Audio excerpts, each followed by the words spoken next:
اللهم إني أسألك علما نافعا.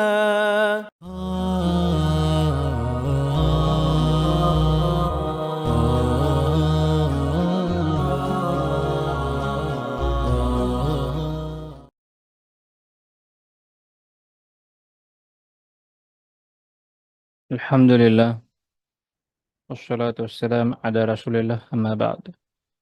সবাইকে স্বাগত জানাচ্ছি আমাদের জীবন আচরণে নববী আদর্শ দর্সের নতুন একটি ক্লাসে। আল্লাহ তাআলা আমাদেরকে এর জন্য একত্রিত হওয়ার সুযোগ দিয়েছেন, এর জন্য আল্লাহ তাআলার দরবারে শুকরিয়া আদায় করি আলহামদুলিল্লাহ। আসলে এমন একটা দিন আমরা এখানে সিরাজ থেকে অধ্যয়নের জন্য বসেছি, যে সময় আমরা জানি যে সারা দেশে একটা ব্যাপক জাগরণ চলছে একরকম। আহ, নিজেদের অধিকার আদায়ের জন্য এই দেশের ছাত্র সমাজ মাঠে নেমে এসেছে এবং তারা আক্রান্ত হয়েছে, হতাহত হয়েছে, যারা নিহত হয়েছে তাদের জন্য দোয়া করি। এই যারা তাদের মধ্যে যারা ইমানের সাথে মারা গিয়েছেন, আল্লাহ তাআলা তাদের গুনাহ খাতাগুলোকে মাফ করে দিন এবং জান্নাতুল ফিরদাউস দান করুন। যেহেতু তারা মজলুম, আল্লাহ তাআলার কাছে দোয়া করি আল্লাহ তাআলা তাদেরকে শহীদ হিসাবেই কবুল করুন, আমিন। আমরা যেহেতু ওখানে একটি পার্টিসিপেশনের মধ্যে নাই, বা যে কোনো হক বিষয়ে যারা মানুষ যখন তার নিজের অধিকারের জন্য কাজ করে, অবশ্যই সেই জায়গায় একজন মুসলিম হিসেবে আমাদের কর্তব্য যে আমরা ওখানে সাপোর্ট করব, যতক্ষণ না বিষয়টা না হক হয়। তো হক যে কোনো বিষয়ে আমরা অবশ্যই সমর্থন দিব, এবং এটাও আমাদের জীবনে সিরাতের একটা শিক্ষা। আমরা জানি যে রাসূলুল্লাহ সাল্লাল্লাহু আলাইহি সাল্লাম আরবে যখন হিলফুল ফজুল হয়েছে সেটাতে ওই সময় যেমন পার্টিসিপেট করেছেন, পরবর্তী সময় নাও যখন তিনি রাসূল হিসাবে দিন প্রচার করছেন, ওই সময় উনি এরকম বলেছেন একরকম কথাটা হচ্ছে অনেকটা এরকম যে তখনও যদি ওনার সুযোগ হতো উনি আবারও এটাতে অংশ নিতেন, যদি এমন কোনো স্কোপ আসতো। যেখান থেকে ফকিরা এটা এই বিধানটা বের করেছেন যে যদি কোথাও নাজেজ হলে হবে না, অনেক সময় আমরা দেখি যে উদ্দেশ্য জায়েজ কিন্তু যে পন্থা বা যে কাজ হয় অনেক সময় সেই কাজগুলো নাজেজ হয়। তো জায়েজ যে কোনো বিষয়ে অবশ্যই অংশ নেওয়াটা একটা জায়েজ বিষয়। আল্লাহ তাআলা আমাদেরকে হেফাজত করুন বিভিন্ন বিপদ আপদ থেকে এবং নাজেজ বিষয় থেকে। তো যাই হোক, আমরা আজকে আমাদের আলোচনা শুরু করি ইনশাআল্লাহ তাআলা। যে রাসূলুল্লাহ সাল্লাল্লাহু আলাইহি সাল্লামের জীবনের যে আদর্শগুলো, যে আমাদের জন্য কোন কোন দিক দিয়ে আদর্শ, সেই আলোচনা আমরা করছিলাম, হয়তো আপনাদের খেয়াল আছে। তো সেই প্রসঙ্গে আমরা আজকে যেখান থেকে শুরু করবো ইনশাআল্লাহ তাআলা, আমাদের 16 নম্বর পয়েন্ট হবে। সেটা হচ্ছে অন্যান্য ইবাদত, যেমন যেমন আমরা দেখেছি এমনকি হজের ক্ষেত্রেও। এটা স্বাভাবিক, আমরা মোটামুটি জানি যে দিনই যে কোনো বিষয়ে সেক্ষেত্রে আমরা আসলে নিজে থেকে একটা কিছু বানায় নেবা মতো সম্ভব না। ইবাদতের ক্ষেত্রে বলা হয়েছে ইবাদতের মূল উসুল হচ্ছে তাওয়াক্কুফ। আহ, আহ, একটা উসুল হচ্ছে এরকম যে আসলুকুল আসলুকুল লিশাই, প্রত্যেক বস্তুর মূল হচ্ছে ইবাহা বা বৈধতা, যতক্ষণ না হারামের কোনো দলিল পাওয়া যায়। আর ইবাদতের বিষয় উল্টা, এখানে প্রত্যেকটার মূল হচ্ছে তাওয়াক্কুফ বা বিরত থাকা, না করা, যতক্ষণ না ইবাদত হওয়ার দলিল পাওয়া যায়। দুইটার মধ্যে একটা বিপরীতমুখী সম্পর্ক আছে। অর্থাৎ যখন আপনি দেখবেন যে কোনো একটা বৈধ জিনিস, মোবাইল এসছে বাজারে, ব্যবহার করা যায়, এটা বৈধ ততক্ষণ পর্যন্ত যতক্ষণ না এখানে হারাম কোনো এলিমেন্ট পাওয়া যায়। কারণ এটা সাধারণ বস্তু, তো যে কোনো বস্তুর ক্ষেত্রে হচ্ছে মূলনীতি, তো শিখে রাখেন, জীবনে কাজে দিবে। তো এখন দেখা গেল কেউ মোবাইলে গান শুনছে, মুভি দেখছে, অন্যান্য হারাম কাজ করছে, তখন বলা হবে যে তার জন্য এটার ব্যবহার নাজায়েজ। বস্তু হালাল কিন্তু তার জন্য এটার ব্যবহার নাজায়েজ, যেহেতু সেটাতে গুনাহ করে। ঠিক আছে। আর ইবাদত বিপরীত, কোনো কিছু ইবাদত হইতে হলে আগে দলিল লাগবে কোরআন এবং সুন্নাহর, যেটা আল্লাহ তাআলা বা তার রাসূলের মাধ্যমে আমরা পেয়েছি। কারণ এটা একমাত্র জানানো সম্ভব যে এটাই ইবাদত, এছাড়া আমাদের পক্ষে জানা সম্ভব হয় না। তাই জন্য মূল হচ্ছে যে ইবাদতের ক্ষেত্রে আগেই না, আগে দেখতে হবে যে এটা কোরআন সুন্নাতে দলিল আছে কিনা, হ্যাঁ পাওয়া গেছে, আমল করা যায়। বা কোরআন সুন্নাহর হুবহু না থাকলেও উৎসরিত যে উসুল, যে মূলনীতি কোরআন সুন্নাহ থেকে বের হয়েছে, ফকিরা বের করেছেন, তার আলোকে যদি উতরে যায় তো ওইটা ওর ভিতরে পড়বে। কারণ সবকিছু লিস্ট করে দেওয়া হয়নি, তবে কিন্তু মূলনীতি জানিয়ে দেওয়া হয়েছে, এই হলো মূলনীতি, ভাবে চলো। আচ্ছা, তো যাই হোক, তো কাজী হজের বিষয় বিষয় এরকম যে আমাদের এখান থেকে কোথা থেকে শিখতে হবে, আল্লাহ রাসূল থেকে শিখতে হবে। এমন না যে আমাদের নিজেদের যেমন চাইলো সেভাবে করে ফেললাম। তো আমি তো এখনো হজ করি নাই, আল্লাহ তাআলা তৌফিক দিয়েছেন যে আলহামদুলিল্লাহ আমি ওমরা করেছিলাম বছর দুয়েক আগে। তো সেখানে আমি মানুষকে অনেক বিচিত্র কাজকর্ম করতে দেখেছি। আমি তো দুনিয়া সবকিছু জানি এরকম না, বাট আমার একাট্ট পড়াশোনা যতটুকু আছে তাতে এমন সব কাজ আমি করতে দেখেছি, আমি অনেক অবাক হয়েছে যে এটা এরা আসলে কোথা থেকে পায় বা কিসের বেসিসে তারা এই ধরনের আমল করে। যেমন আমি দেখেছি যে মানুষ তাওয়াফ করে, তাওয়াফের সময় দোয়া করাটা মুস্তাহাব, আপনি দোয়া করতে থাকবেন যত দোয়া মনে আছে, যদি মুখস্থ থাকে করতে পারেন, না হলে আপনি এমনি মনের মাধুরী মিশে যে কোনো বৈধ দোয়া করতে পারেন। আর আরেকটা হচ্ছে যে হ্যাঁ হতে পারে যে আপনার কাছে কোথাও দোয়া লিখিত আছে, আপনি ওখান থেকে দেখে পড়লেন, জায়েজ আছে এটা, কিন্তু এটা বাড়াবাড়ির কোনো জায়গা নেই, বাড়াবাড়ির জায়গা নেই। আমি দেখেছি তুর্কিদেরকে, বিশেষ বিশেষ করে তুর্কিদেরকে আমি এই কাজটা করতে দেখেছি। এরা আহ একজন বই নিয়ে পড়তে পড়তে যায়, পিছনে বিশাল বড় কাফেলা, মনে করেন শখানেক লোক বা বিশাল 10 20 30 জন হলেও হয়তো অনেক। তো এরা এইভাবে যাচ্ছে ট্যাঙ্কের মতো, রাস্তায় কে কোথায় আছে এটা দেখার তো ওয়ে নেই, ধাক্কে ধাক্কে যাচ্ছে। ওই জায়গায় ধাক্কা দেওয়া তো আর হালাল হয়ে যায়নি, এটা বোঝা খুব জরুরি যে ওখানেও ধাক্কাধাক্কি কোনো হালাল কাজে না। মানুষকে কষ্ট দেওয়া যাবে না কোথাও, যথাসম্ভব মানুষকে কষ্ট দেওয়া থেকে বিরত থাকতে হবে। তো তারা একদম ভ্রুক্ষেপ নাই, কে কোথায় আছে না আছে, বয়স্ক লোক কে কোথায় হুইল চেয়ার নিয়ে পড়ে আছে, ধাক্কে টাক্কে কিভাবে চলে যাচ্ছে। মানে একজন পড়ছে, বাকিরা সব জোরে জোরে আমিন বলছে, চিৎকার করছে। আর এটা তো শরিয়ার বিধান না। এই হচ্ছে ইবাদতের মধ্যে নিজের অনুষ্ঠিত পন্থার অনুসরণ, এটা করা যাবে না। ইবাদতের ক্ষেত্রে মূলনীতি ওইটাই, যে কোরআন সুন্নাহ উচ্চারিত হইতে হবে। উচ্চারিত এটা হ্যাঁ আপনি দোয়া দেখে নিজে পড়তে পারেন, কিন্তু এখন এটার মধ্যে আপনি একটা হারাম মিশ্রণ করছেন, মানুষকে কষ্ট দিচ্ছেন এবং বিভিন্ন বাড়াবাড়ি যুক্ত করছেন, এটা গ্রহণযোগ্য নয়। তো এই জন্য আমি বললাম যে তাহলে হজ ওমরা এগুলোর ক্ষেত্রে আল্লাহ রসুলই হচ্ছে আদর্শ, ওখান থেকেই গ্রহণ করতে হবে। যেমন জাবির রাদিয়াল্লাহু তাআলা আনহু বর্ণনা করেছেন সহিহ মুসলিমের হাদিস যে রাআইতু নাবিয়্যা সাল্লাল্লাহু আলাইহি ওয়াসাল্লাম ইয়ারমি আলা রাহিলাতিহি ইয়াওমান নাহর। জাবির রাদিয়াল্লাহু তাআলা আনহু বলছেন যে আমি আল্লাহ রাসূল সাল্লাল্লাহু আলাইহি ওয়াসাল্লামকে ইয়ামুন নাহার বা ইয়ের দিন, আপনার কোরবানির দিন, সেদিন আহ, আপনার পাথর নিক্ষেপ করতে দেখেছে তার ইয়ের মধ্যে, তার তার যে বাহন উট, তার উপরে চড়ে। আল্লাহ রাসূল ওই সময় বলছিলেন কি, লিতাখুযু মানাসিকাকুম ফা ইন্নী লা আদরি লাআল্লি লা আহুজ্জু বাদা হাজ্জাতিহি হাযিহি। তিনি বলছেন যে তোমরা আমার কাছ থেকে হজের যে নিয়ম নীতিটা শিখে নাও, কেননা আমি জানি না, হতে পারে যে এই হজের পরে আমি হয়তো আর হজ করতে পারবো না। অর্থাৎ তিনি তখনই জানছেন যে তিনি হয়তো আর পরের বছর পর্যন্ত আর বেঁচে থাকবেন না, কাজেই তো এখনই সময় তার কাছ থেকে সবাই সবকিছু শিখে নেবে হজের নিয়ম কারণ। এই কারণে এই হজটা এত গুরুত্বপূর্ণ ছিল যে আপনি দেখবেন যে ওই হজেরই যাবতীয় বর্ণনাগুলো বিভিন্ন হাদিসের কিতাবে এসেছে, যার উপর ভিত্তি করে ফকিহরা এর মাসালাগুলো বের করেছেন। আচ্ছা, 17 নম্বর পয়েন্ট হচ্ছে, এখন তো কার ইবাদত গেল, আমরা যদি বলি যে আমাদের যে পানাহার, আমরা যে খাবো পান করব, এইটাতেও তিনিই কি আমাদের অনুসরণীয় আদর্শ। রাসূলুল্লাহ সাল্লাল্লাহু আলাইহি ওয়াসাল্লাম যখন খাবার খেতেন, আমাদের একটা স্বভাব হচ্ছে যে আমরা খাবারে আমাদের পছন্দ হলো না, ভালো করে বুঝেন, আমাদের একটা স্বভাব হচ্ছে যে আমি অনেক মানুষকে দেখেছি যে খাবার খাচ্ছে, তার হয়তো খাবারটা ভালো লাগছে না, সে এমন ভাবে এটা দোষ ত্রুটি বর্ণনা করবে যে আশেপাশের মানুষজন খাবারের উৎসাহ হারিয়ে ফেলবে, মানুষজন বিরক্ত হয়ে যাবে। মানে আচ্ছা, তার খেতে ভালো নাই লাগতে পারে, দুনিয়ার সব খাবার সবার ভালো লাগে না, আবার কখনো খাবারের রান্না হয়তো ভালোই হয়নি, সবারই খারাপ লাগতে পারে। কখনো এমন হয় যে খাবারটা এমন হয়তো ভালো কিন্তু সবার ভালো নাও লাগতে পারে, রুচি ভেদ হয় মানুষের, কেউ ঝাল কম খায় কেউ বেশি খায়, তাই না? কোনো কোনো এলাকায় আছে ঝাল খাবারের মধ্যে মিষ্টি দিয়ে দেয়, আবার অনেকে এটা একদম অপছন্দ করে, যেমন আমি অপছন্দ করি। আবার কোনো কোনো জায়গায় আছে যে একদমই ঝাল নাই। আমি আহ, আহ, কোনো কোনো এলাকায় গিয়ে দেখেছি যে ওখানে যখন খাবার দিয়েছে, সুবহানাল্লাহ, আমার কাছে মনে হচ্ছে আমি পানি খাচ্ছি, হ্যাঁ, মাংস আমি পানি থেকে উঠিয়ে খাচ্ছি এরকম মনে হয়েছে। তো এখন ওইসব অঞ্চলে মানুষের বৈশিষ্ট্য এটা, তো তারা ঝালভাবে খান না। অন্যদিকে আমি এমন রিজন থেকে এসে আমরা অনেক ঝাল খাই। তো এটা স্বাভাবিক, মানুষের যে রুচি এক এক অঞ্চলে এক এক রকম হবে। কিন্তু এইটার কারণে আমি একজনকে কি করতে পারি না, বুলিং করতে পারি না, বা আমি একটা খাবার নিয়ে একদম অতিমাত্রা ত্রুটি বর্ণনা করতে পারি না, কি রান্না করেছো, তো পানি মতো ভাই আপনার পাশে খাওয়াই যায় না, না এমন না, এমন কারণ তার তার রুচি আছে। তার আলাদা টেস্ট আছে, তার খাবারের আলাদা পদ্ধতি আছে। আমি আমারটা তার উপর কেন চাপাই দেবো? শরিয়া কি আমাকে এটা বলেছে চাপিয়ে দাও? হ্যাঁ, আমি বলতে পারি যে ভাই আপনার মনে হয় ঝাল অনেক কম খান, আমি একটু বেশি বেশি খাই আর কি, আমাদের এলাকায় বেশি খাওয়া হয়, আমরা অল্প ঝাল খেতে কষ্ট হয়ে যায়, এই সিম্পল। এটা আরেকজনকে হার্ট না করে বলা যায়।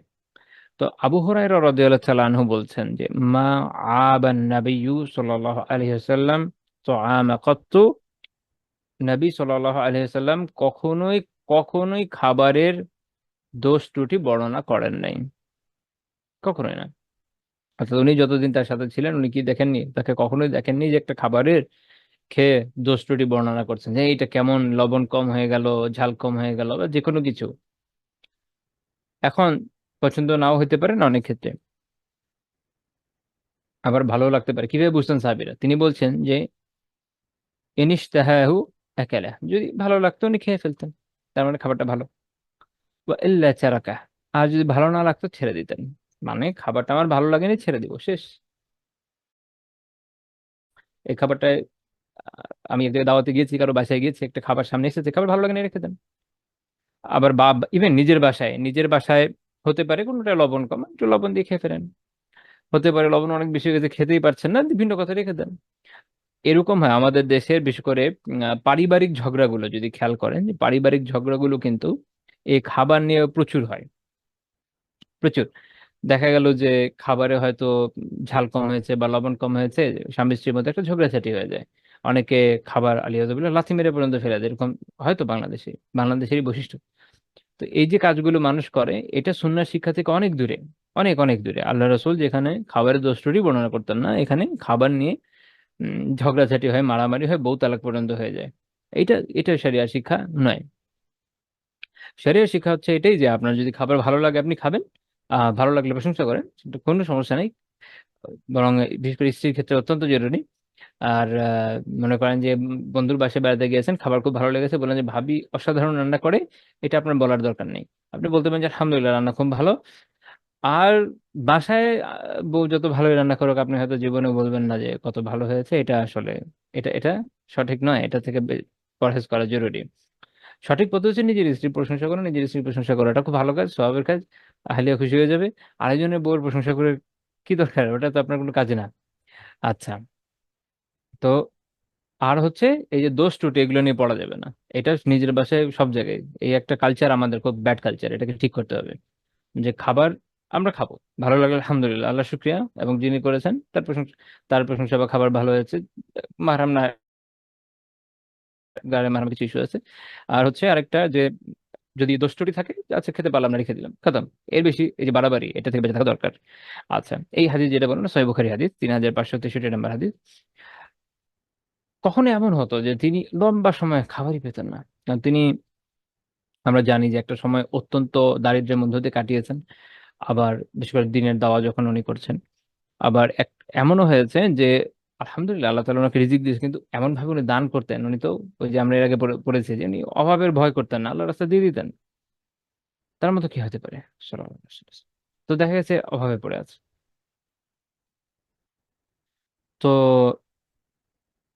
আয়েশা রাদিয়াল্লাহু তাআলা আনহা বলছেন যে ইন কুননা আলা মুহাম্মদ সাল্লাল্লাহু আলাইহি ওয়াসাল্লাম আহ লানামকুথু শাহরা মা নাস্তাওকিদু বিনার ইনহা ইল্লা তামরু ওয়াল মা।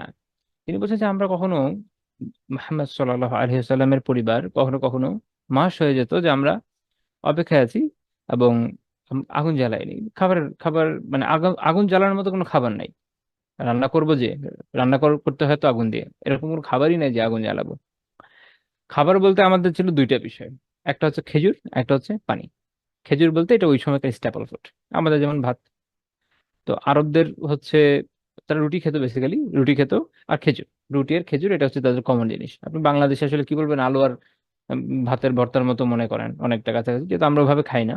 তো ওনাদের খাদ্যের মূল বিষয় ছিল খেজুর। আপনারা দেখবেন যে মদিনাতে প্রচুর খেজুর বাগান ছিল, সাহাবীরা খেজুর খেতেন, প্রচুর খেজুর খেতেন। কিন্তু ওনাদের কাছে ভালো খাবার মানে হচ্ছে এর সাথে গোশত এবং অন্যান্য বিষয়, যা যা হয় তরকারি ইত্যাদি। আর খেজুর থাকা মানে হচ্ছে এখন আর কিছু নেই আমাদের এখনকার মতো না, যে এখন তো খেজুরের যে দাম, এখন খেজুর থাকাই বড় লোকের লক্ষণ হয়ে গেছে। তো ওখানে তখন এরকম ছিল না। তো তাদের স্বাভাবিক অবস্থা অনুযায়ী সাধারণ যে প্রাপ্য খাদ্য খেজুর, সেটা তাদের কাছে থাকতো আর পানি থাকতো।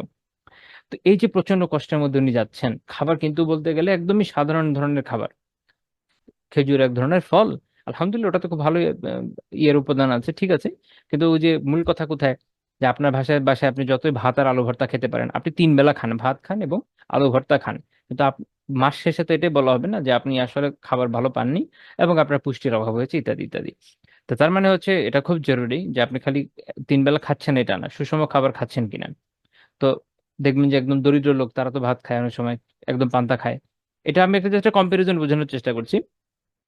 তো তখন ওনাদের এই যে একটা সময়, আপনি কোথাও এরকম রেওয়ায়ত পাবেন না যে তিনি আফসোস করছেন যে আরে আমি তো খুব ভালো খাবার পেলাম না, বা এই হলো না ওই হলো না, না, এমন না, উনি সবর করছেন। সবর করছেন। আমাদের অবস্থা হচ্ছে কি, আমরা তো এটা ওটা না খেতে পারলে যেভাবে আফসোস করি, আল্লাহ আমাদের অবস্থান শুধু সংশোধন করে দিন, আল্লাহর কাছে এই দোয়াই করি, আমিন। যেমন ধরেন আসলে এখনকার সময়ে যেরকম দাম হচ্ছে জিনিসের, গরুর মাংস অনেকে হয়তো কয়েক মাসও কিনতে পারছেন না, অনেকে পারছেন আলহামদুলিল্লাহ, বাট অনেকেই পারছেন না, এটা হচ্ছে বাস্তবতা। তো আমাদের তো একটা আফসোস হয় যে আমি তো 1 মাস 2 মাস গরুর মাংস কিনতেই পারি নাই। খাবার খারাপ লাগা স্বাভাবিক, যে পারছি না, যেহেতু এই আর্থিক অবস্থাটা নাই বা দেশের জিনিসপত্রের দাম অনেক বেশি। But at the same time আমার তো সবর করা জরুরি। আমি হাদিস থেকে কি শিখছি, যে আমি এটা নিয়ে আফসোস করবো না, আমি আল্লাহর কাছে দোয়া করতে পারি যে আল্লাহ আমাকে তাওফিক দেন, আমি যেন কিনতে পারি। কারণ এটারও দরকার আছে, শরীরেরও প্রয়োজন আছে, পরিবারের হক আছে, বাচ্চা কাচ্চারা থাকলে খেতে চায়, অনেক বিষয় আছে। কিন্তু আফসোসটা, এটা হলো বোঝার বিষয়, হাহুতাশ করাটা, যেটা অনেক দেখি, যে আমি এতদিন এটা খাইতে পারিনি, আমি এতদিন ওইটা খাইতে পারিনি। এটা তো সবাই সাফার করছে, কেউ কিছু না কিছু পাচ্ছে না। আফসোস করলে তো আর আপনি সওয়াব পাচ্ছেন না, আপনার কাজ হচ্ছে সবর করা। সবর করা যে আলহামদুলিল্লাহ আল্লাহ তালা অনেক কিছু খাওয়াচ্ছেন, হ্যাঁ এই জিনিসটা হচ্ছে না, আল্লাহ তালার কাছে দোয়া করি আল্লাহ তালা অবস্থান আমার ঠিক করে দিন, আর ইনকাম বাড়ায় দেন, দেশের ইকোনমিও ঠিক করে দেন, যেন আমি কিনতে পারি এবং খেতে পারি। সাহাবীরা যে পরিমাণ দারিদ্র্যের ভেতর দিয়ে গিয়েছে, আমরা তো ওই পরিমাণে যাচ্ছি না আলহামদুলিল্লাহ। আল্লাহ তালা আমাদের অনেক ক্ষেত্রে হেফাজত করেছেন। সাহাবীদের সময় বাদ দেন, এখনকার সময় যদি আপনি আমাদের পাশের দেশ ইন্ডিয়ার কথা চিন্তা করেন, ইন্ডিয়াতে যে বিপুল পরিমাণ লোক প্রচন্ড দারিদ্র্যের নিচে নিচে দারিদ্র্য সীমার নিচে থাকে, তাদের যে একটা অবস্থান, বিহারে একদম কাছে এলাকা, আপনারা যদি অনলাইনে একটু ঘাটেন দেখতে পারবেন, তাদের থেকে আলহামদুলিল্লাহ এদিক থেকে আল্লাহ তালা ভালো রেখেছেন। এবার আমি এটা করছি না যে মানে যে জুলুম চলছে দেশে ওইটাকে আমি ভ্যালিডিটি দিচ্ছি না, আল্লাহ তালা হেফাজত করুন। কিন্তু আমাদের হয়তো অনেক ভালো থাকার সুযোগ ছিল, সেটা হয় নাই, এটা তো বাস্তব। কিন্তু এটা বুঝার বিষয় কি, যখন বেশি খারাপ থাকবেন, জালেমের জুলুমের বিরুদ্ধেও বলা যায়, জুলুমের বিরুদ্ধে প্রতিরোধ করা যায়, আবার একই সাথে নিজের যে অবস্থান আছে সেটা থেকেও যে সুক্রিয়ার কিছু জায়গা আছে, এটা একটু মাথায় রাখা দরকার। নয়তো মানুষ অনেক বেশি নাশকর হয়ে যায়, অনেক বেশি আফসোস করতে শুরু করে, এটা একটা সমস্যা। তো যাই হোক, মূল কথা আমরা এখান থেকে যে শিক্ষাটা পাচ্ছি সেটা হচ্ছে আফসোস না করে সবর করা যতটুকু পারা যায়। তো যে হাদিস আমি উল্লেখ করলাম এটা সহিহ মুসলিমের হাদিস, সহিহ মুসলিমের 2972 নম্বর হাদিস। তো যখন তিনি খাবার পেতেন, আমরা জানি যে তিনি খাবার পেলেই খেতেন, যে যে খাবার পেতেন, যেটা তার কাছে আনা হতো, আপনি দেখবেন যে সে খাবার উনি খাচ্ছেন। ওনার পছন্দ ছিল আহ গোশত পছন্দ ছিল। আমরা বিভিন্ন রেওয়ায়তে জানি যে আহ, যেমন আপনার বকরির যে আহ, ইয়েগুলো মানে যেটাকে যে কি বলে, পায়ের এখানে যেটা একদম উপরে যে ঘাড়ের অংশ বলে এরকম, তো এই অংশটা আসলে তা ওনার বেশ পছন্দ ছিল। এটা সোনার তিরমিজির শামাইলুল মুহাম্মাদিয়ার একটা বর্ণনা আছে। তো যাই হোক, কিন্তু ও যখন খাবার আসতো উনি খেতেন খেতেন বিসমিল্লাহ বলে খাওয়া শুরু করতেন। আর এটা একটা আমাদের শিক্ষার বিষয় যে বিসমিল্লাহ বলে খাওয়া। এবং যখন শেষ করতেন তখন দোয়া করতেন। অনেকগুলো দোয়া আছে, ইসলাম মুসলিমে দোয়া পাবেন।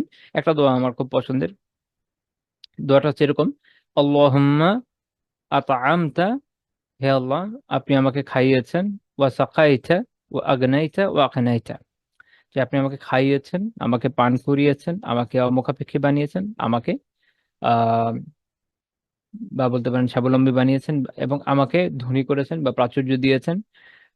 ও হাদাইতা ওয়া আহইয়াইতা, আমাকে হেদায়েত দিয়েছেন, আমাকে জীবিত রেখেছেন বা জীবন দিয়েছেন।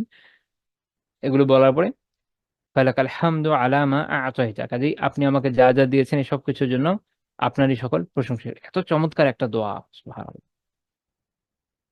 অথবা আলহামদুলিল্লাহিল্লাযী আত'আমানি হাযা তুআমা, একটা দোয়া যেটা আছে যে আল্লাহ সকল প্রশংসা আপনার, যে আপনি আমাকে এই খাবার খাইয়েছেন, মিন গায়রি হাওলিন মিন্নি ওয়ালা কুওয়া, যে আমার কোনো সামর্থ্য এবং এটা অর্জনের কোনো শক্তি সামর্থ্য ব্যতীতই আপনি আমাকে দিয়েছেন। এটা খুব সুন্দর দোয়া। তো আল্লাহ রাসূলের দোয়াগুলো এত সুন্দর, আপনি যদি এই দোয়াগুলো নিয়ে শুধু ভাবেন, এর ভেতরে আপনি তাওহীদ এবং রিসালাতের বড় বড় নিদর্শন খুঁজে পাবেন। এত সুন্দর, এত হৃদয়গ্রাহী এবং এত ব্যাপক অর্থবোধক দোয়া, এটা আপনি নিজে কখনোই বানাতে পারবেন না। আমার মাঝে মাঝে মনে হয় যে হাদিসে যে দোয়াগুলো আছে এগুলোতে এত নিগূঢ় অর্থ নিহিত আছে, এরপর আসলে আমরা যে একটা দোয়া বানিয়ে বা নিজে থেকে করবো এরকম দোয়ার খুব বেশি প্রয়োজন আসলে পড়ে না। সেজন্য আমি খুব উৎসাহ দিই যে আপনি চেষ্টা করবেন সবসময় যে যত বেশি সম্ভব দোয়া মুখস্থ করতে। তো যে দোয়াটা মাত্র বললাম একটু আগে, যেটা আল্লাহুম্মা আত'আমতা ওয়া সাকাইতা ওয়া আগনাইতা ওয়া আকনাইতা, এই দোয়াটা ইমাম আহমদ রাহিমাহুল্লাহ তাআলা তার মুসনাদে উল্লেখ করেছেন। মুসনাদে ১৬,৫৯৫ নম্বর হাদিস, এবং শোয়েব আহমদ রাহিমাহুল্লাহ তাআলা সনদকে সহিহ বলেছেন। তিনি নিজে তো খেয়ে দোয়া করতেন, কারো কাছে যখন খেতেন তখন তাদের জন্য দোয়া করতেন। এটা খুব চমৎকার একটা বিষয়। আমরা বিভিন্ন সময় দাওয়াতে যাই, বিভিন্ন মানুষের কাছে খাই, বিভিন্ন জন আমাদের অনেক সময় খাওয়ায়, তাই না? আহ, এখন দেখা যায় আমরা কিন্তু তার জন্য ভাবে দোয়া করি না, তো বলে হ্যাঁ ধন্যবাদ, হ্যাঁ চলো ভালো, ধন্যবাদ দিয়েছেন তাতে কাতার কি লাভ হবে। আপনি যদি আল্লাহ তাআলার কাছে দোয়া করেন, তাকে তো ধন্যবাদ দিবেনই। আল্লাহ তাআলার কাছে যখন করবেন তখন তার কল্যাণ হবে। আল্লাহ রাসূল কি দোয়া করতেন? উনি দোয়া করতেন আল্লাহুম্মা বারিক লাহুম ফীমা রাযাকতাহুম, যে আল্লাহ তাদেরকে যে রিজিক দিয়েছেন সেটাতে আপনি বরকত দিন। ওয়াগফির লাহুম ওয়ারহামহুম, তাদেরকে ক্ষমা করেন এবং তাদের প্রতি রহম করেন। কত চমৎকার দোয়া, সুবহানাল্লাহ। যার কাছে খেয়েছেন, তো তার জন্য কত চমৎকার দোয়া যে তার রিজিকে যেন বরকত হয়, তাকে যেন আল্লাহ ক্ষমা করেন, তার প্রতি যেন রহম করেন। এটা সহিহ মুসলিমের 2042 নম্বর হাদিস। আমি মোটামুটি নাম্বারগুলো বলে দেওয়ার চেষ্টা করি, এগুলো কম বেশি খুঁজে পেয়ে যাবেন ইনশাল্লাহ। সামান্য একটু এদিক ওদিক হতে পারে। আসলে এর একটা কারণ হচ্ছে যে আমি আহ, সহিহ বুখারীর যে নুসখাটা ব্যবহার করি এটা হচ্ছে তুর্কির ছাপা, সুলতানিয়া যে ছাপা। সহিহ মুসলিমেরও সেম, কিন্তু এমনিতে আমাদের এই অঞ্চলগুলোতে যেটা আসে এটা শেখ ফুয়াদ আব্দুল বাকির যে নুসখা আছে ওইটা, ওটা নাম্বারিং একটু এদিক ওদিক হবে, খুব সামান্য কয়েক নাম্বার এদিক ওদিক গেলে হয়তো পেয়ে যাবেন, বাট সামান্য একটু পার্থক্য হবে, এটা আমি বলে রাখলাম আর কি, বাই চান্স যদি না পান। আচ্ছা। এবং তিনি যে আহ বিভিন্ন জনের সাথে খেতেন, আপনি যদি রেওয়ায়েত গুলো দেখেন দেখবেন যে কারোর প্রতি কোনো অবজ্ঞা নেই, একদম যেটা বলে না ডাউন টু দ্য আর্থ। এখনকার সময়ে এটা একটা গুরুত্বপূর্ণ আলোচনার বিষয়। আমি কিছুদিন আগে এমনি একটা কংগ্রেসের, ইন্ডিয়ান ন্যাশনাল কংগ্রেসের ওদের একটা ভিডিও দেখেছিলাম, যে তাদের যে এখন অ্যাক্টিং প্রধানমন্ত্রী, সে ভদ্রলোক এক জায়গায় গিয়েছে বাচ্চাদের সাথে, বাচ্চারা হ্যান্ডশেক করতে যে চেয়েছে, সে করে নাই। তো এটা তো মানুষের চোখে লাগে, আপনি জনগণের প্রধানমন্ত্রী কেন করবেন না? আর তারা ওই সময় রাহুল গান্ধীর একটা ইয়ে বানিয়েছে দেখলাম, যে যে সে যে কারোর সাথে হ্যান্ডশেক করছে, যে কোনো জায়গায় বসে যাচ্ছে, এই যে একটা ক্যারেক্টারিস্টিক্স, এটা এখনকার সময় খুব খুব কি মনে করা হয়, খুব বড় মনে করা হয়, মনে হয় যে উনি হচ্ছে ডাউন টু দ্য আর্থ। এবং ডেমোক্রেটিক্যাল কান্ট্রিগুলোতে, ডেমোক্রেসিতে এটা খুব গুরুত্বপূর্ণ বিষয়, কারণ মানুষের নৈকট্য ধন্য হওয়া লাগে, তাদের ভোটে তো পাওয়া লাগে। এখন আমরা যাচ্ছি এর থেকে অনেক আগের যুগে। আপনি এইটাই এখনকার যুগে এই বৈশিষ্ট্য কোনো ডিক্টেটরের মধ্যে পাবেন না, এটা বুঝে নেন আগে, প্রেক্ষাপটটা বুঝেন। একটা ওয়েল ম্যানেজ ডেমোক্রেসি যাচ্ছে তো জায়গায় না, খুব ভালো মতো যেখানে ডেমোক্রেটিক্যাল প্রসেস আছে, ওখানে ধরে নেওয়া হয় যে জনগণের ভোট ছাড়া তো আপনি নির্বাচিত হতে পারবেন না, তো জনগণের কাছে তো পারলে জনগণের পূজা দেয় টাইপের অবস্থা। কিন্তু যেখানে ডিক্টেটরশিপ আছে, তাই না, যেখানে এখনো রাজতন্ত্র আছে, এখানে রাজা বা ডিক্টেটর তো আর জনগণের উপর মুখাপেক্ষী নয়। আপনি দেখবেন এরা কখনো জনগণের এত ঘনিষ্ঠ হয় না। আপ- আপনি এখনকার সময় যদি দেখেন যে ইংল্যান্ডের যে রাজা আছে, বা স্পেনের রাজা, বা থাইল্যান্ডের রাজা, ভুটানের রাজা, এরকম হবে না, একদম এরকম মানুষের সাথে বসে পড়বে, যে করে সাথে খাবে, হ্যান্ডশেক করবে, ডাউন টু দ্য আর্থ হবে, এটা তারা করবে না। তারা তাদের এই যে আভিজাত্য বলে এটাকে বজায় রাখার চেষ্টা করবে। এখন আসেন আমরা ওই যুগে ফেরত যাই, 1400 বছর আগে। তখনকার সময় যাদের একটু ক্ষমতা হয়ে যেত তাদের অবস্থা তো আরো খারাপ ছিল, তাই না? তারা সাধারণ মানুষকে, তো আমাদের এই অঞ্চলে এই 100 বছর আগেও যখন জমিদাররা ছিল, জমিদারদের যে বাড়ি, প্রাসাদগুলো, তার উঠানের সামনে দিয়েও কেউ জুতো পরে হেঁটে যেতে পারতো না, তাদেরকে জুতো খুলে যেতে হতো। এটা বোঝা জরুরি যে আমরা কোন কোন প্রেক্ষাপট নিয়ে আলোচনা করছি। প্রেক্ষাপট বুঝলে আপনি অনেক কিছু বুঝবেন। আমরা একটা কথা অনেক সময় অনেকে বলে যে রাসূলুল্লাহ সাল্লাল্লাহু আলাইহি ওয়াসাল্লাম ছিলেন অ্যাহেড অফ হিজ টাইম, নিজের সময় থেকে অনেক এগিয়ে হবেই, এটা আমি ওয়েস্টার্ন দৃষ্টিভঙ্গি থেকে বললাম, তিনি যেহেতু আল্লাহ তাআলার প্রেরিত সর্বশেষ রাসূল, সর্বোত্তম ব্যক্তিত্ব, সর্বোত্তম সৃষ্টি, তো তিনি তো হবেনি, খালি হেড অফ টাইম কেন, সর্বকালে সর্বসেরা। আমাদের দৃষ্টিভঙ্গি হচ্ছে এটা। তো পশ্চিমাদের দৃষ্টিভঙ্গিতে অনেকে নিরপেক্ষভাবে যখন বলে, তখন তারা বলে যে তিনি হচ্ছেন অ্যাহেড অফ টাইম, সময় থেকে অনেক এগিয়ে। এটা বলার এটা হলো কারণ যে ওই সময়কার প্রেক্ষাপটটা চিন্তা করলে দেখা যায় তার থেকে অনেক এগিয়ে তিনি। অনেকটা এখনকার দৃষ্টিভঙ্গির সাথে ওর খুব কাছাকাছি, যে একজন আদর্শ নেতা কেমন হওয়া উচিত। ওই যুগে ডিফারেন্ট ছিল, দূরত্ব মেনটেন করতো। এখনো যেটা বললাম যে আধুনিক রাজারা এখনো তাই করে।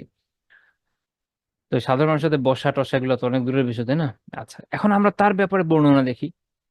ইমাম ইবনুল কাইয়িম রাহিমাহুল্লাহ তাআলা জাদুল মাআদে বলছেন, ইউকানা লা ইয়ানাফু মিন মুওয়াকালাতি আহাদিন সগীরা কানা আও কাবীরা, হুররান আও আবদা, আরাবিয়্যা আও মুহাজিরা। তিনি বলছেন যে রাসূলুল্লাহ সাল্লাল্লাহু আলাইহি ওয়াসাল্লাম ছোট, বড়, স্বাধীন ব্যক্তি বা দাস, আরব বা মুহাজির, কারোর সাথে, আরব বলতে বেদুইনদের বোঝাচ্ছেন আর কি, কারোর সাথেই এই যে বসে খাবেন এটাতে কখনো অবজ্ঞা দেখাতেন না বা অবজ্ঞা প্রদর্শন করতেন না, সবার সাথে খুব স্বাভাবিকভাবে বসে যেতেন। এমনকি ওনার সময় একটা বর্ণনা আছে, বর্ণনাটা দাইফ, বাট উনি এটা থেকে একটা দলিল নিয়েছেন, আমি এই জন্য জাস্ট উল্লেখ করছি। এটা থেকে আমরা বিধান নিব না, এটা থেকে আমরা জাস্ট শিক্ষা নিব। শিক্ষাটা হচ্ছে এটা, যে উনি বলছেন যে এমনকি আন্নাহু আখাযা বিয়াদি মাজদুম ফাওয়াদাআহা মাআহু ফিল কসআ, এমনকি তিনি কুষ্ঠরোগী, ওই সময় তো কুষ্ঠের চিকিৎসা ছিল না, তো মানুষ কুষ্ঠরোগীদের থেকে অনেক দূরে থাকতো। তো তিনি, যেহেতু তিনি আল্লাহ রাসূল ছিলেন, তিনি নিরাপদ থাকতেন। তো তিনি এই জন্য, যেহেতু তিনি নিরাপদ, নিরাপদ থাকলে কি সবাই সাথে বসে পড়ে? বসে কিন্তু না, উনি বসে গেছেন। তার হাত ধরে তাকে নেট প্লেটে বসিয়ে দিয়েছেন।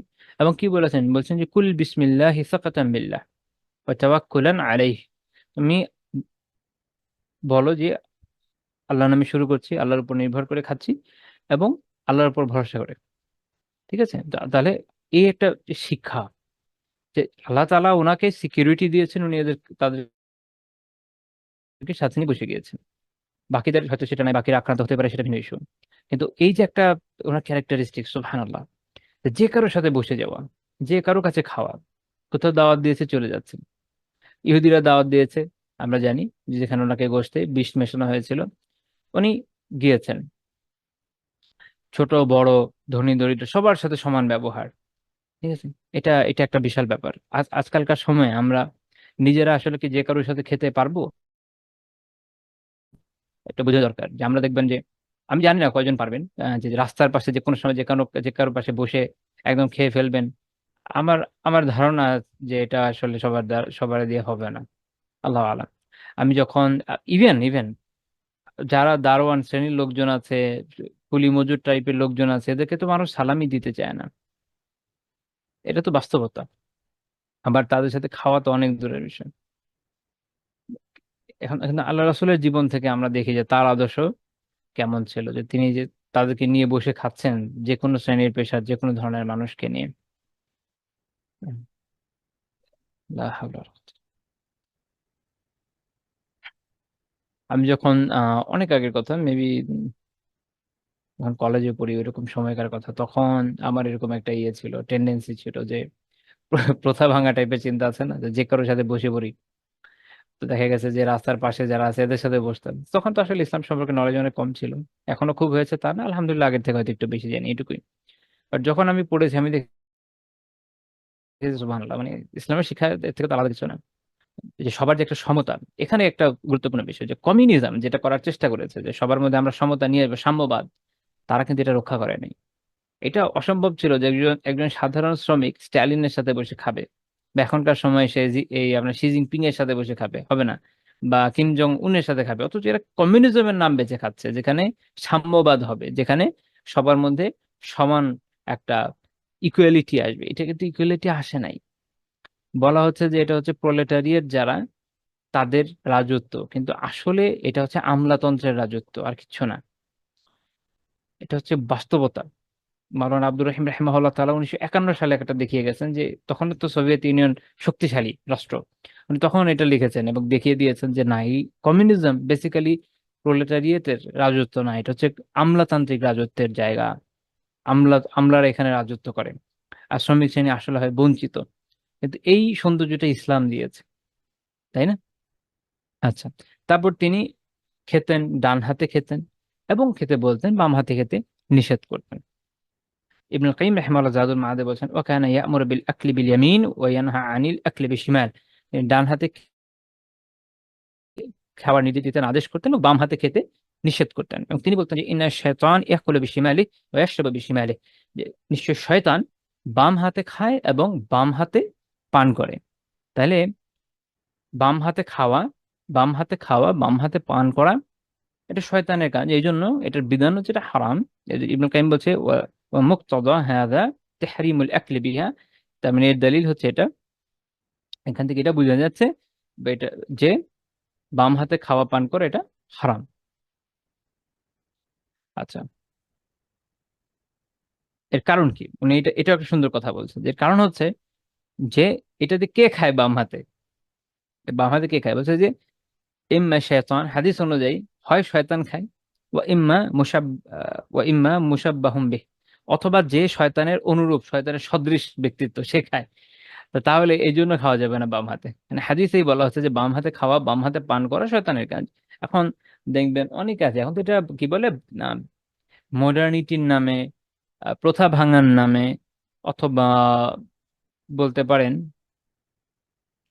কি বলে, একটু আধুনিকতার নামে, একটু আগে যেটা বললাম মডার্নিটি, অনেকে কি করবে, বাম হাতে পান করে। এটা মানে একটা কালচারাল রিভল্টের মতো ব্যাপার হয়, অনেক সময় একটু কুল দেখায়, একটু পশ দেখায়। এটা আমি দেখেছি যে যারা পড়াশোনা করছেন ভালো জায়গায় বা বিভিন্ন একটা ভালো অবস্থানে, এটা ওদেরকে আপনি দেখবেন, ইভেন যারা ভালো জায়গায় জব টব করেন, বা এটা অনেকের মধ্যে আমি দেখেছি যে খাবার খেতে তাদের ডান বামের কোনো মেনটেনেন্স নাই।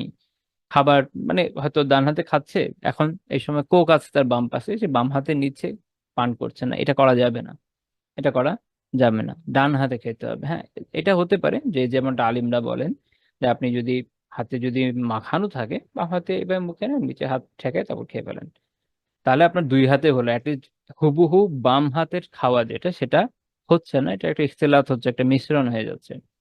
কিন্তু একদম অ্যাবসলিউটলি আপনি বাম হাতে খাবেন, এটা শয়তানের বৈশিষ্ট্য, এটা শয়তানের বৈশিষ্ট্য, এবং যে খাচ্ছে সে শয়তানের অনুরূপ, এবং এটা একটা হারাম কাজ।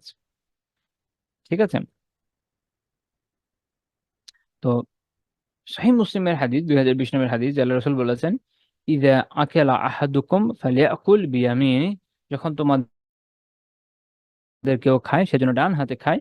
ওয়া ইদা শারিবা ফালিয়াশরাব বিয়ামিনি, যখন কেউ পান করে সে যেন সেটাও, যে খায় ডান হাতে খাবে, এবং যে পান করবে সেও যেন ডান হাতেই পান করে। ফা ইন্না শাইতান ইয়াকুলু বিশিমালি ওয়া ইয়াশরাবু বিশিমালি, কেননা শয়তান বাম হাতে পান করে এবং বাম হাতে খায়, বাম হাতে খায়, বাম হাতে পান করে। তাহলে তোমরা যখন কেউ খাবে ডান হাতে খাবে এবং ডান হাতেই পান করবে। কারণ হচ্ছে এইটা শয়তানের সাথে বৈসাদৃশ্য তৈরি করা, কারণ শয়তান বাম হাতে খায় আর বাম হাতে পান করে। ওইটা যতই আপনি কালচারাল রিভল্টের নাম বলেন, বা যতই আপনি আধুনিকতার কথা বলেন, পশ্চিমের অনুসরণের প্রয়োজন নাই এটার। পশ্চিম কি কয়েক বছর আগ পর্যন্ত গোসল করতো না, রিসেন্টলি পানির কারণে কোথাও কোথাও গোসল করা শিখেছে, এখন পর্যন্ত টয়লেটে তারা পানি ইউজ করতে শিখে নাই। এখন এইসব বিষয়ে তারা প্রিমিটিভ এইজে পড়ে আছে। ঠিক আছে?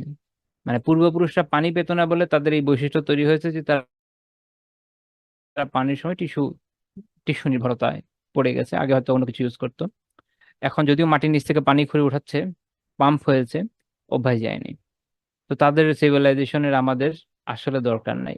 আমাদের যেটা দরকার, আমরা সিভিলাইজেশনে একে অপরের যেটা আদান প্রদান হতে পারে সেটা হচ্ছে আহ আবিষ্কার এবং আবিষ্কৃত বস্তু, যদি হালাল হয়, যদি বৈধ হয়, বৈধ না হলে না।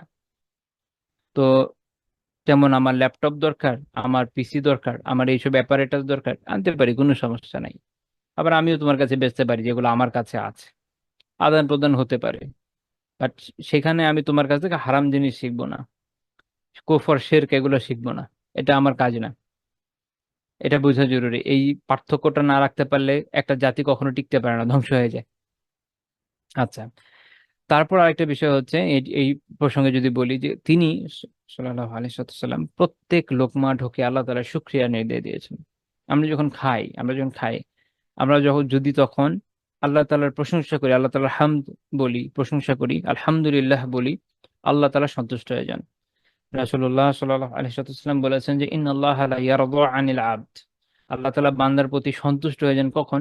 আইয়াকুলাল আকালা ফালিয়াহমাদাহু আলাইহা, যখন সে খায় তখন সে আল্লাহ তাআলার হামদ বা প্রশংসা করে, অর্থাৎ বলে যে আলহামদুলিল্লাহ। আও ইয়াশরাব আও ইয়াশরাবা শারবা ফায়াহমাদাহু আলাইহা, অথবা সে কোনো কিছু পান করে, পান করার সময় সে আল্লাহ তাআলার শুকরিয়া আদায় করে আলহামদুলিল্লাহ বলে। এটা সহিহ মুসলিমের 2734 নম্বর হাদিস। এখন এই হাদিসটা তিরমিজিতেও আছে। তো এখানে যখন আমি বলছি যে খাবে, এটা অন্য কোনো বর্ণনা আছে আপনার, এই যে যেটা আকলা বা উকলা, এর একটা হচ্ছে যে, একটা অর্থ হচ্ছে যে লোকমা। তার মানে হচ্ছে এটা যে আপনি যখন এক লোকমা খাচ্ছেন, আমাদের যে বাংলা লোকমা শব্দ এটা আরবি থেকে আসছে, তো আমরা যখন এক লোকমা খাচ্ছি, আমি সেটা নিয়ে কনফিউজ যে আমাদের এই দেশের কালচারাল এলিট তারা যদি ইয়ে হতে চায়, তো আরবি ফার্সি শব্দ ছাড়তে চায়, লোকমার কি অনুবাদ করবে আল্লাহ আলাম। যাই হোক, তো আপনি যখন এক লোকমা খাবেন, তাহলে এই হাদিস থেকে বোঝা গেল যে এক লোকমা খাওয়া মানে হচ্ছে, মানে এই এই খাওয়ার মানে হলো ফুল খাওয়া না, একটা ফুল খাওয়া শেষ করার পর আলহামদুলিল্লাহ বলবেন, খুবই ভালো দোয়া আছে পড়বেন। আপনি যখন এক লোকমা খাবার খাচ্ছেন, ভাত নিলেন এক লোকমা, তখন আপনি খেয়ে আলহামদুলিল্লাহ, অর্থাৎ প্রত্যেক লোকমায় লোকমায় আল্লাহ শুক্রিয়া, প্রত্যেক লোকমায় লোকমায় আলহামদুলিল্লাহ। ঠিক আছে, একইভাবে পানি খাচ্ছেন, এক ঢোক আলহামদুলিল্লাহ, প্রত্যেক ঢোকে ঢোকে আলহামদুলিল্লাহ। এটা হচ্ছে ইমাম আহ আর সিন্দি রহমতুল্লাহ আলাই হাসিয়াত সিন্দিতে আলা সুনানি তিরমিজি যে আলোচনা করেছেন তার সারসংক্ষেপ, যে তাহলে যে প্রত্যেক লোকমায় লোকমায় যখন আলহামদুলিল্লাহ বলবেন, প্রত্যেক ঢোকে ঢোকে যখন আলহামদুলিল্লাহ পাঠ করবেন, আল্লাহ তাআলা সন্তুষ্ট হয়ে যাবেন। ইমাম নববী রাহিমাহুল্লাহ তাআলা শারহুন নববীতে সহিহ মুসলিমের মানে যে ব্যাখ্যাল মিনহাজ, সেখানে উনি কি বলছেন যে এটাতে ফিহি ইস্তেহবাব, এটার মধ্যে এটা মানে এতে বোঝা গেল যে আপনি যখন খাবার পরে পান করার পরে এরকম আল্লাহ তাআলার হামদ পাঠ করবেন, তাহলে এটা হচ্ছে মুস্তাহাব। এই প্রত্যেক লোকমায় খান, প্রত্যেক ঢোকের পরে যখন বলবেন আলহামদুলিল্লাহ, এটা কি হবে? এটা হচ্ছে মুস্তাহাব আমল। এবং উনি বলছেন যে যদি কেউ শুধুমাত্র আলহামদুলিল্লাহ এটুকুই বলে, তাহলে হাসালা আসলে সুন্নাহ, তাহলে সুন্নাহ অনুযায়ী যে যার তার যে মানে সুন্নাহ যে বিধানটা এটা সে অর্জন করতে সক্ষম হলো, অর্থাৎ অন্তত আলহামদুলিল্লাহ। বড় দোয়া পড়তে পারেন, কিন্তু এটা আমাদের জন্য কষ্ট করে, আমরা যে ধরনের খাবার খাই, লোকমার পর লোকমা তো খেতে থাকি, সহজটুকুই করি, খাচ্ছি আলহামদুলিল্লাহ, বিসমিল্লাহ, খাচ্ছি আলহামদুলিল্লাহ, আলহামদুলিল্লাহ, বারবার পড়েন আলহামদুলিল্লাহ। তাহলে দেখবেন যে এক প্লেট ভাত খেতে খেতে অনেকবার জিকির হয়ে গেছে, খাবারটা একটা জিকির হয়ে যায়। আর নিয়ত চেঞ্জ করে নিলে খাবারটাও ইবাদা হয়ে যায়। খান কেন? খাবার পেয়েছি, খেয়ে ফেলেছি, এটা এখন ইবাদা না? কিন্তু পাচ্ছেন, আমরা পড়েছি না ইন্নামাল আমালু বিন্নিয়াত, প্রত্যেকটা আমলই কিসে? নিয়ত, প্রত্যেক আমলই নিয়তের উপর নির্ভরশীল।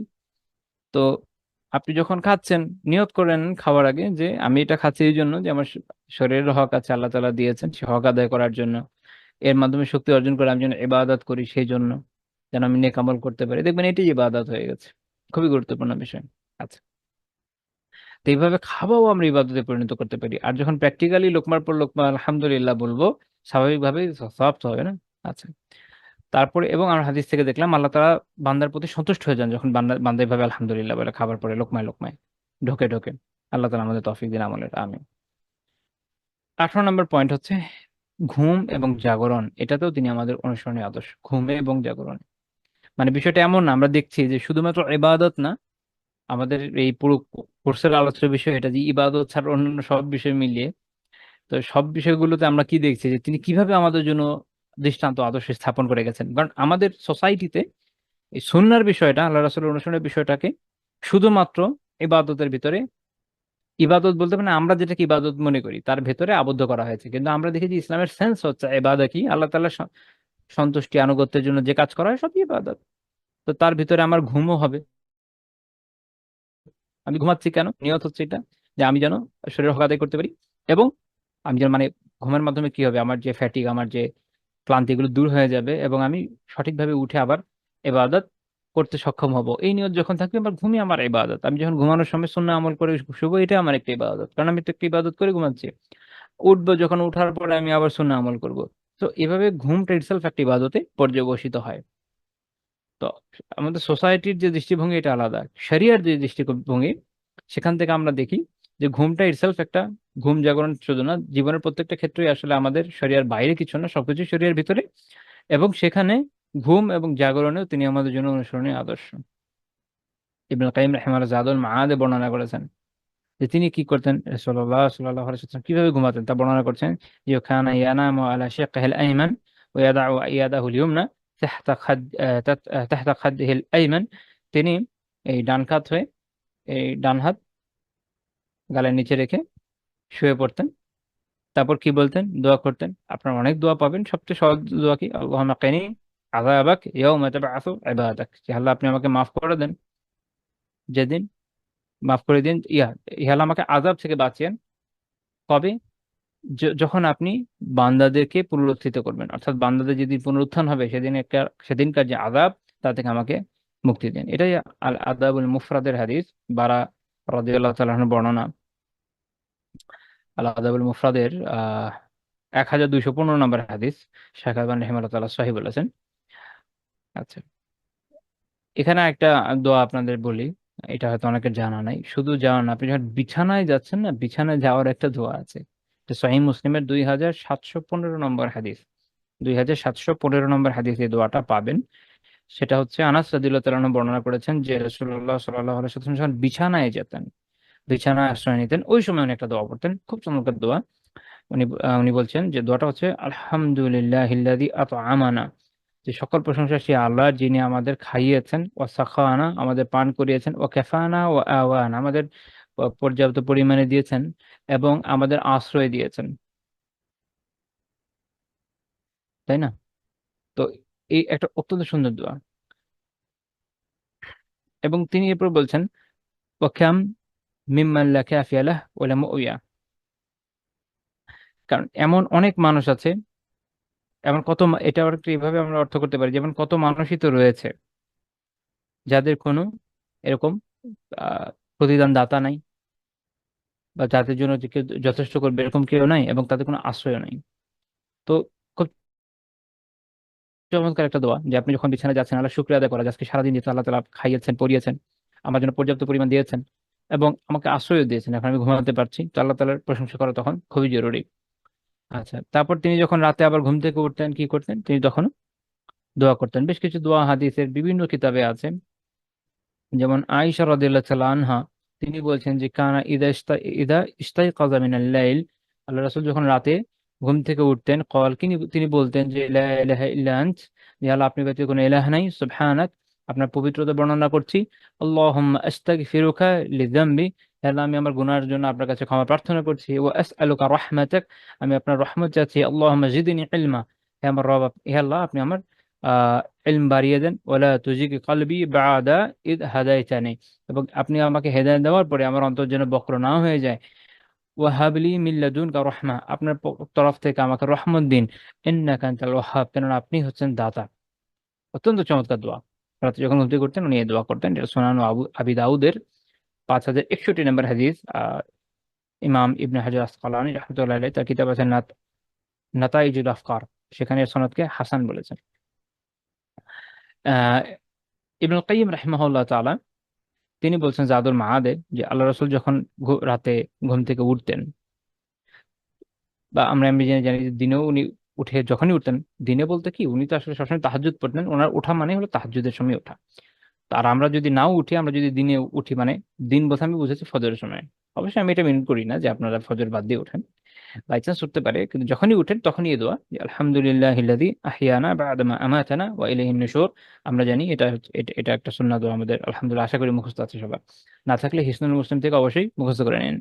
তো তিনি উঠে এই দোয়া করতেন, তারপর কি করতেন, সুম্মা আহ ইয়াতাসাওয়াকা সুম্মা ইয়াতাসাওয়াকা, এরপর তিনি করতেন, মিসওয়াক করতেন। তারপরে কখনো তিনি সূরা আলে ইমরানের সে 10 আয়াত পাঠ করতেন। তারপরে হচ্ছে তার ঘুমের যদি আমরা দেখি যে তার ঘুমের তিনি কখন ঘুমাতেন ইবনুল কাইয়িম রাহিমাহুল্লাহ বলেছেন ওয়াকানা ইয়ানামু আউয়ালাল লাইল, তিনি রাতের শুরুতে ঘুমাতেন, ওই ইয়াকুমু আখিরাহ এবং শেষ ভাগে উঠতেন, মাঝখানের সময়টাকে ঘুমাতেন, ঈশার পরেই সাধারণত তিনি শুয়ে পড়তেন, তারপরে একদম শেষ রাতের আগে আগে উঠে যেতেন।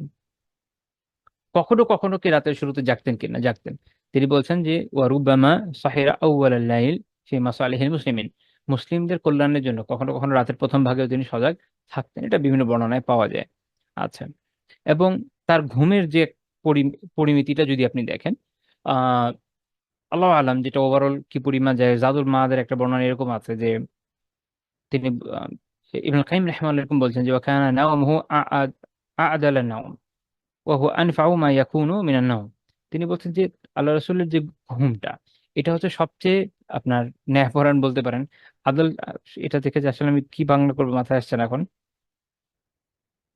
আম আল্লাহ আলাম, মানে এমনি আদল শব্দের অর্থ হচ্ছে আপনার সবচেয়ে ইনসাফ করা, সবচেয়ে ইনসাফ আমরা বলি না বাংলা এরকম, যদিও এটাও বাংলা না। তো বা ন্যায় পরায়ণ এরকম বলেন, মানে ঘুমের ক্ষেত্রে সবচেয়ে পারফেক্ট আপনি বলতে পারেন যে সবচেয়ে পারফেক্ট ঘুম এটা, এবং সবচেয়ে আহ, উপকারী। আনফা সবচেয়ে উপকারী, আর আদাল আমরা বললাম যে সবচেয়ে পারফেক্ট, এবং সবচেয়ে পারফেক্ট সবচেয়ে উপকারী ঘুম ছিল তার ঘুম, যেভাবে তিনি ঘুমাতেন, ঈশার পরে ঘুমাতেন। এই যে গতদিন আমি বলেছিলাম যে আমরা এখন জানি যে 10টা 11টার সময় ঘুম থাকা কত জরুরি, আর আমরা তখন আল্লাহ রাসূলের জীবন থেকে দেখছি যে তিনি এই সময়টায় ঘুমিয়ে থাকতেন এবং এটাই উনি পছন্দ করতেন, সালাফরা এইভাবে প্র্যাকটিস করে এসেছেন। এবং উনি ইবনে কাইয়িম রাহিমাহুল্লাহ বলছেন, ওয়াল আতিব্বা ইয়াকুলুন, যারা চিকিৎসক আছে ওনার সময়কার, তারা বলছেন যে তারা এটা বলে হুয়া সুলুসুল লাইল ওয়ান নাহার সামানা সাআত, এই যে এই সময়টা কত, এমন কত, তারা বলছে যে এটা হচ্ছে দিন রাতের 1/3 মানে হলো 8 ঘন্টা। অর্থাৎ তাদের মত হচ্ছে এটা 8 ঘন্টা টাইম পিরিয়ড। আপনি যদি এখনো ঘুমান, লাইক আমাদের এখানে তো এখন কত, 9টার মধ্যেই মোটামুটি নামাজ হয়ে যায়। যদি আপনি মাগরিব থেকে ঈশার মধ্যে খেয়ে ফেলতে পারেন রাতের খাবার, আমি জাস্ট একটা আন্দাজে আলোচনা করছি, ধরেন 9টায় আপনি ঘুমিয়ে গেলেন, তাহলে 9টা থেকে 12টা 3 ঘন্টা, আর 12টা থেকে রাত 3টা 3 ঘন্টা, কয় ঘন্টা গেল, 6 ঘন্টা হয়ে গেল। তো আপনি যদি আর, আমাদের যে টাইম পিরিয়ড এটাতে আসলে 8 ঘন্টা ঘুমানো, তা- তাহলে ঈশার নামাজ ছুটে যাবে। কিন্তু 6 ঘন্টা বা এরকম 7 ঘন্টা তো আপনি ঘুমাইতে পারেন অনায়াসে, উঠে আবার তাহাজ্জুদও পড়তে পারেন, আসলে হাতে তো সময় থাকি, তাই না? পৃথিবীর কোনো কোনো অঞ্চলে আমাদের তুলনায় দিনটা একটু ছোট হয়, রাতটা একটু বড় হয়, তো সেখানে সম্ভব। তো যাই হোক, মূল কথা হচ্ছে এখানে যে ঘুমের ক্ষেত্রে যে পরিমিতি, এটাও কিন্তু আমরা আল্লাহ রাসূলের জীবন থেকে শিখি। আমাদের ঘুম তো উল্টাপাল্টা হয়ে গেছে, আমরা সারা রাত জেগে থাকি। আমাদের এখনকার জেনারেশন সারা রাত অনলাইনে পড়ে থাকে, কেউ গেম খেলছে, কেউ মুভি দেখছে, আরো কি কি করছে আল্লাহ জানে।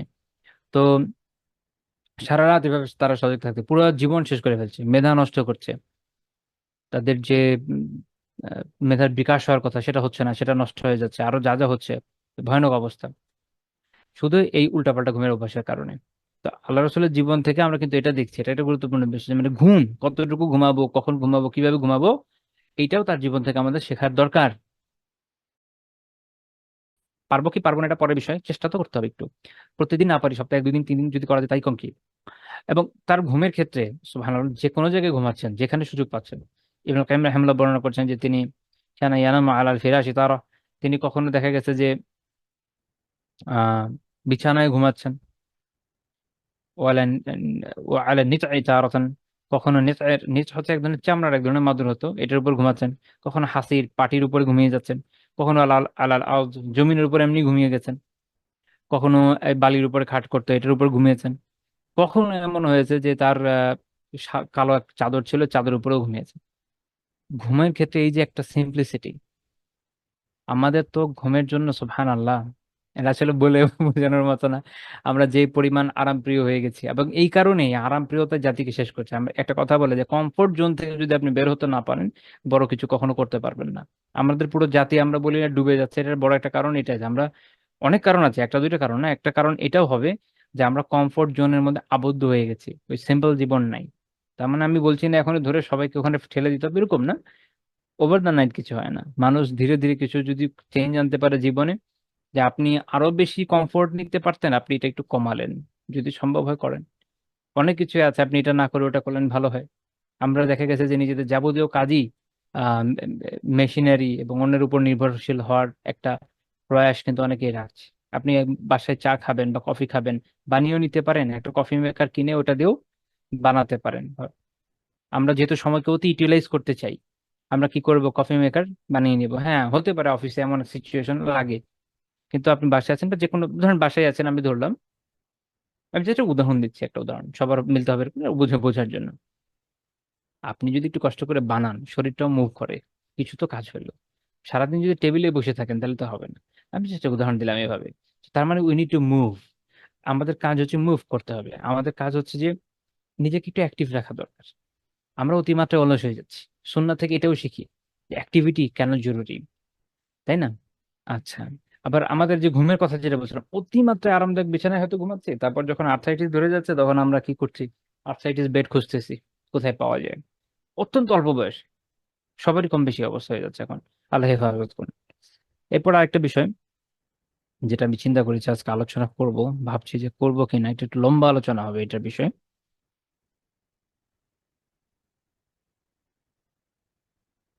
আমার এরপরে যে টপ পয়েন্টটা, এই পয়েন্টটা আসলে একটু লম্বা আলোচনা দরকার। আল্লাহ তাআলা তৌফিক দিলে আমি আগামী দিন করবো ইনশাআল্লাহ তাআলা, না তো আজকে সময় কুলানো যাবে না।